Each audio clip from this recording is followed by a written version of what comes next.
बिस्मिल्लाहिर्रहमानिर्रहीम अस्सलाम वालेकुम वरहमतुल्लाह। मैं हूँ मुफ्ती बिलाल अहमद कादरी। बच्चों के रिश्तों में रुकावट ख़त्म, ऐसी अच्छी जगह रिश्ता तय होगा दुनिया कहेगी और लोग ये अल्फाज कहने पर मजबूर होंगे, नसीब हो तो ऐसे हो। मेरे पास एक बहन आई और आजकल के ऐसे हालात होते हैं, तो उनको उनकी कोई जानने वाली थी, तो उन्होंने कहा कि मैं देखती हूँ तुम अपने बच्चों को कैसे उनकी शादियाँ कराते हो।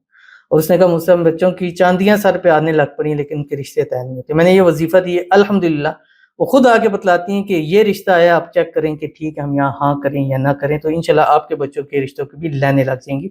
आपने करना क्या, हर नमाज के बाद फजर के बाद अव्वल खतीमत मदूद इब्राहिमी के साथ पढ़ें बिस्मिल्लाहिर्रहमानिर्रहीम या करीम। ज़ोहर के बाद बिस्मिल्लाहिर्रहमानिर्रहीम या बदीउ। असर के बाद बिस्मिल्लाहिर्रहमानिर्रहीम या वासिउ। मगरिब के बाद बिस्मिल्लाहिर्रहमानिर्रहीम या रहमान। इशा के बाद बिस्मिल्लाहिर्रहमानिर्रहीम या रहीम। खुद पढ़ें, बच्चे पढ़ें और इंशाल्लाह फिर रिश्तों की लाइन लगती हुई देखें।